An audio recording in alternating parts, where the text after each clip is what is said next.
We are the revelry, we are the dreamers.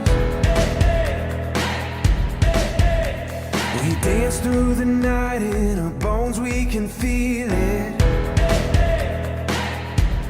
Aiming for the stars against the sky. When we are together, we are bright.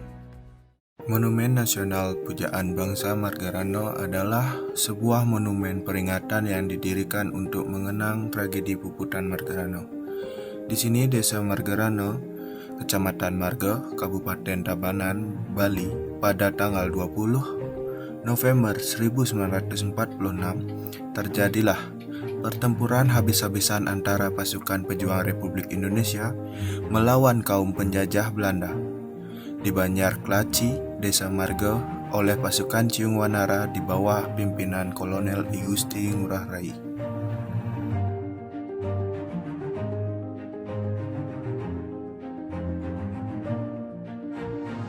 Sejak pendaratan Nika di Bali, Bali selalu menjadi arena pertempuran.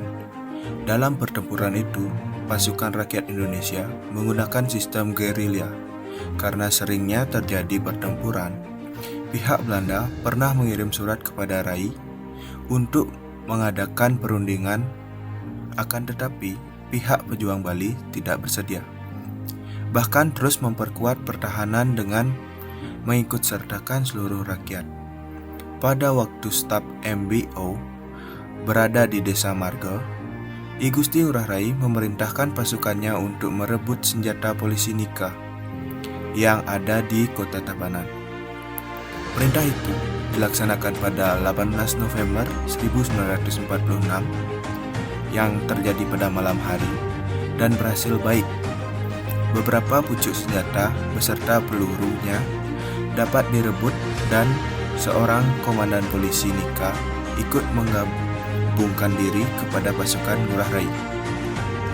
Setelah itu, pasukan segera kembali ke Desa Marga. Pada 20 November 1946, sejak pagi-pagi buta, tentara Belanda mulai mengadakan pengurungan terhadap Desa Marga. Kurang lebih pukul 10 pagi, mulailah terjadi tembak-menembak antara pasukan Nika dengan pasukan Ngurah Rai.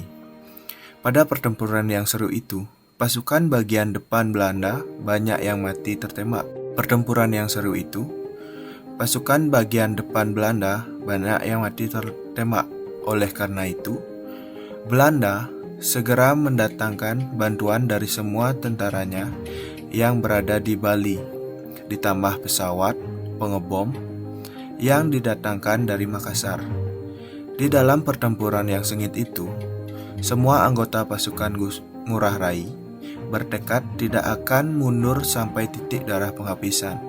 Disinilah pasukan Ngurah Rai mengadakan puputan atau perang habis-habisan di Desa Marga, sehingga pasukan yang berjumlah 96 orang itu semuanya gugur, termasuk Ngurah Rai sendiri. Sebaliknya, di pihak Belanda ada lebih kurang 400 orang yang tewas. Untuk mengenang peristiwa tersebut, pada tanggal 20 November 1946 dikenal dengan Perang Puputan Margarano.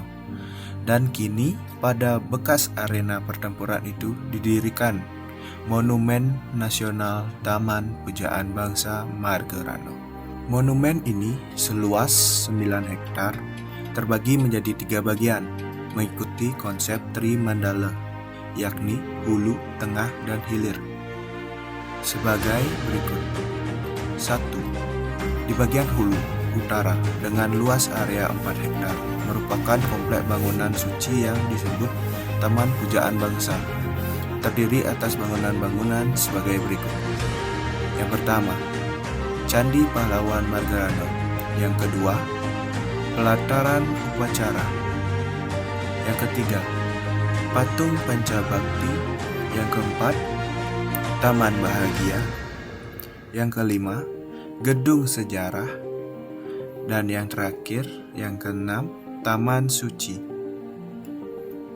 Di bagian tengah atau sebelah selatan Taman Pujaan Bangsa dengan luas areal 1 hektar disebut Taman Seni Budaya. Terdiri atas bangunan, wantilan, warung kopi, dan rencana akan dibangun toko souvenir. Dan di bagian hilir atau selatan dengan luas 4 hektar disebut Taman Karya Alam dan Bumi Perkemahan Pramuka. Monumen Margarana ini memiliki tinggi 17 meter dengan tingkatan sebanyak 8 tingkat, anak tangga sebanyak 4 buah, dan berbentuk segi 5 yang melambangkan Hari Kemerdekaan Republik Indonesia, yaitu 17 Agustus 1945. Ciri-ciri arsitektur pada Taman Pujaan Bangsa Margarano. Bangunan-bangunan yang ada pada komplek Taman Pujaan Bangsa ini sebagian besar menggunakan struktur kayu dengan konstruksi sambungan yang juga menonjolkan tektonika struktur.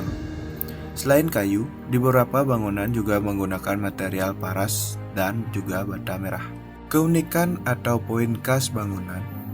Struktur atap bangunan menjadi poin khas atau keunikan yang dimiliki oleh bangunan. Contohnya pada bagian balai peristirahatan yang terletak di sisi bagian timur monumen yang menerapkan konstruksi sambungan kayu dengan unsur estetika tinggi. Prinsip arsitektur Nusantara yang diterapkan. Memaksimalkan pemanfaatan material kayu. Sebagian besar bangunan pada Taman Pujaan Bangsa Margarana ini menggunakan material kayu, contohnya pada kolom dan struktur atap. Penerapan sendi umpak. Bangunan dengan struktur kolom kayu pada bangunan ini tentunya menerapkan sendi umpak. Penerapan sendi umpak.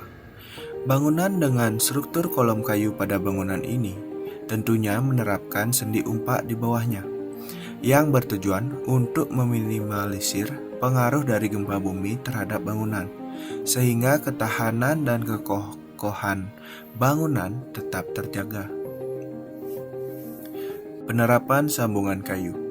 Bangunan pada Taman Pujaan Bangsa Margarana ini sebagian besar menggunakan material kayu yang tentunya terdapat sistem sambungan kayu untuk menyatukan tiap elemen-elemen pada bangunan. Berikut merupakan contoh-contoh bangunan yang ada di Taman Pujaan Bangsa Margarano.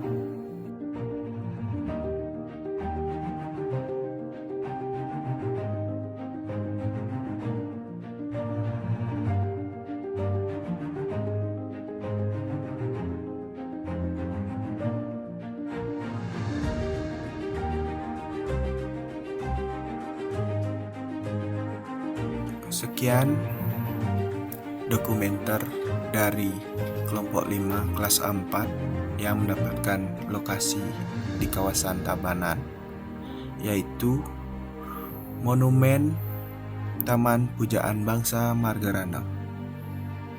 Kami dari kelompok 5 pamit undur diri. Terima kasih.